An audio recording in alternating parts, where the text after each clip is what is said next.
Okay, magandang umaga guys. Okay, punta tayo sa Caloocan ngayon. So, medyo hindi naman matraffic. So, titingnan natin kung tayo katagal bago makarating doon. Ituturo ko na rin sa inyo kung saan yung mabilis na daan papuntang Caloocan. So, ang daan natin ito ay C3 mamaya. Yan, medyo matraffic na pero kaya naman. So, meron pa naman tayong gas. So, tuloy-tuloy lang tayo. Ayan.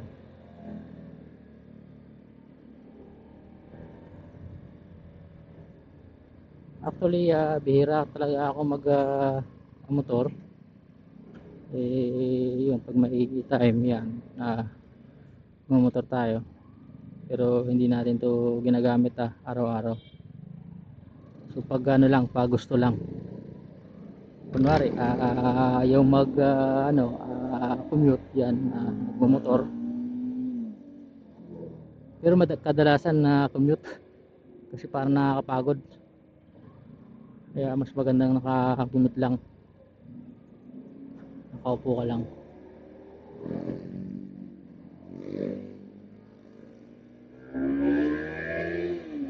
Yan, medyo maluwag na.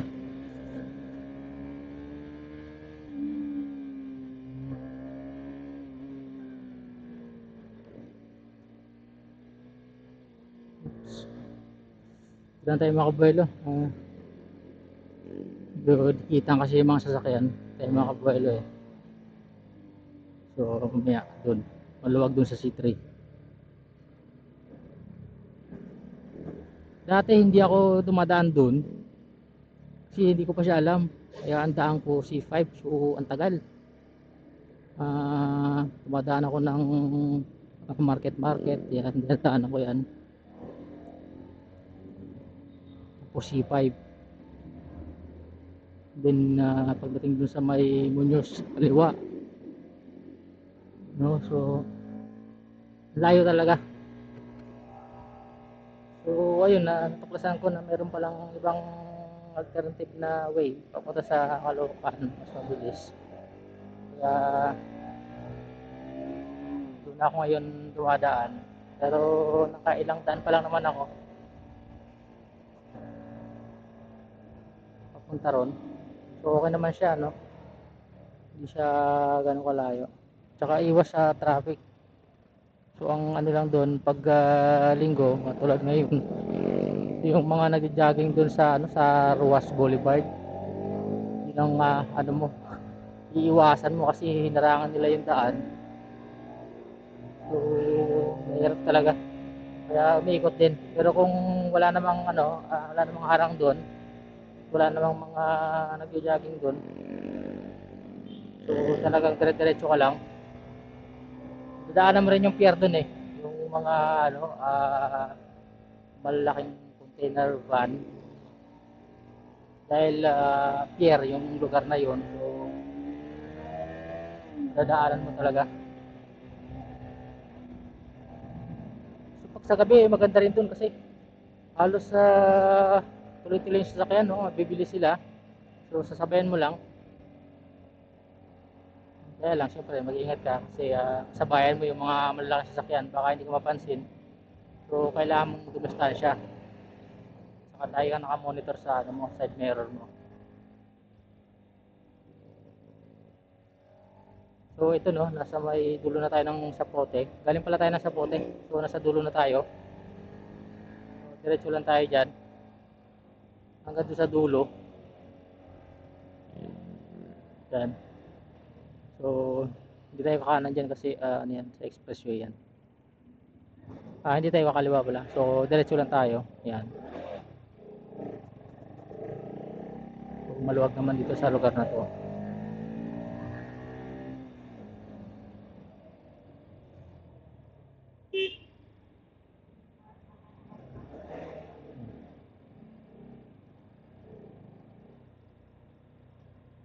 Ayun, no, ganda ng sasakyan niya. Oh.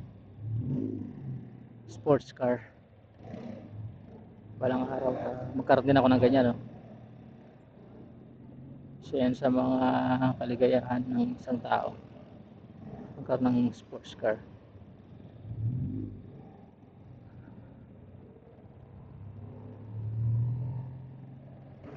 Unahan na natin yan kasi hindi naman siya makakapagpatakbo ng mabilis dito.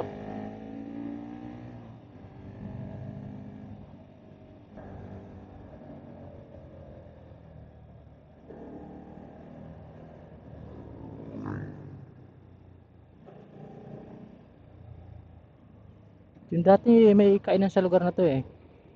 Kaya lang ngayon parang tinanggal na nila. Medyo malinis na, no? Baka pinagbawalan sila ng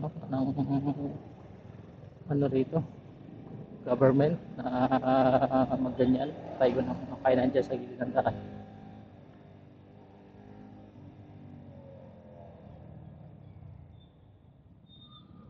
Pag may ano ako, may gusto kong ipagawa sa motor ko dito, ako pupunta sa lugar na to. Kaya may bibili na akong kung ano-ano sa lugar na to. Ako pupunta. So, sa puti pa naman yata ito. Pero pas, ano pa to? Sako pa to ng Las Piñas.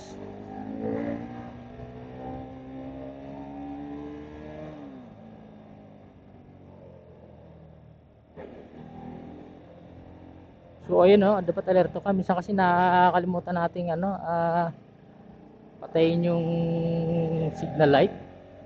So baka malito yung mga kasalubong natin o di kaya yung mga nasa likuran na kung ano nakalagay doon sa signal light mo. So magkano sila ng confuse, no? Confuse sila. So dapat lagi mo rin chine-check.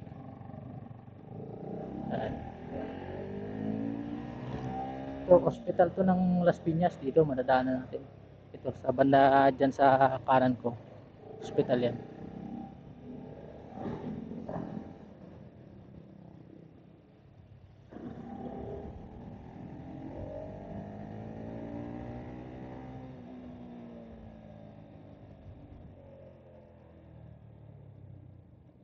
Yan.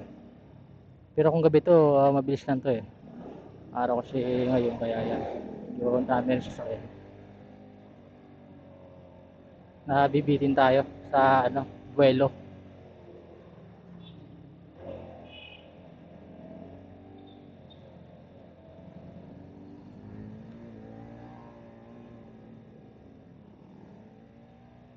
So pagkarating mo ng tulay sa lugar na to, sa puti pa naman to. So diretso ka lang, huwag kang kakanan kasi pag kumanang ka, C5 yung kakabagsakan mo dyan. Yan, kanan. Kanan C5 yan. Ayun ang daming traffic enforcer. So kakamali ka dyan na yari ang 300 pesos mo dyan. Maumahigit pa, depende dun sa violation mo.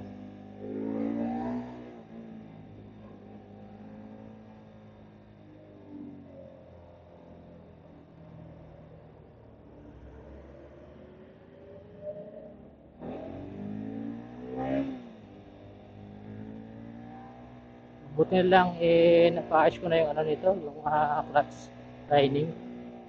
Yung nakaraan kasi medyo pag naghahatak siya, no, kitchen gear ka, hindi siya humahatak. So ang problema pala nun, sabi nung nandun sa service center, so kailangan magpalit ng clutch lining. So siguro sa tagal na yung na to, motor na to, hindi pa naman siya napapalitan ng clutch lining. So first time tayo nagpalit ng clutch lining. So ayan, no, kunting lang, kunting gas lang, so kumakaribas na siya. Ayan. So ayaw ko rin namang ipagawa dun sa kung saan saan dyan kasi baka imbis na maayos lalong matuluyan, kaya talagang dun tayo sa service center ng Kawasaki at nito, papa check up para or naman kumbaga secure tayo na sakali may kaproblema ulit sila pa rin ang mag-aayos dahil sila naman ang gumalaw sa makina.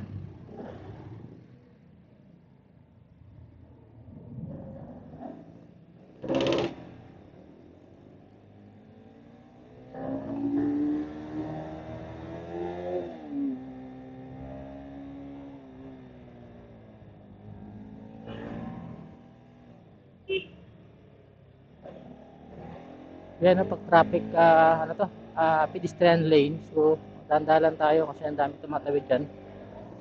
So, just in case na makahagip ka ng tao dyan, so talagang ikaw ang talo dyan. So, mag-ingat ka na lang. Sumunod na lang tayo sa batas, no, batas trapiko. Kung ano yung mga rules and regulation para hindi tayo ma-penalty. Or either na magkaroon ka ng problema sa next renewal mo ng lisensya mo, ma-hold pa yan dahil sa ano mo, violation.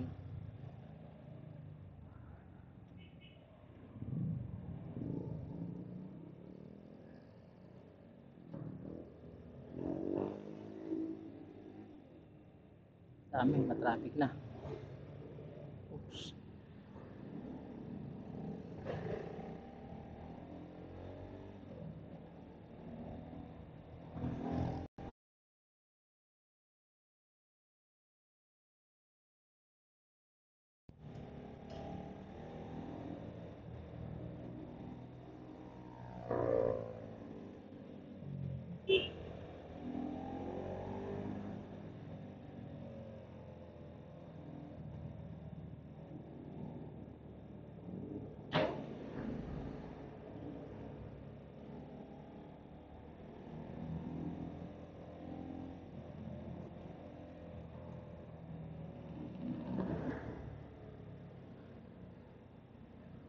Yan. Okay, malapit na tayo papuntang ano, PTEX. Just sa unahan. No? Pag nakita natin yung 7-Eleven, so kaliwa tayo dun.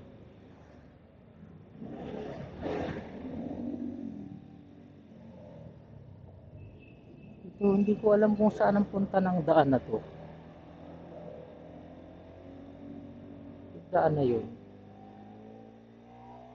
Parang dati nakadaan na rin ako dun sa bandang kaliwa na yan, pagka ng tulay.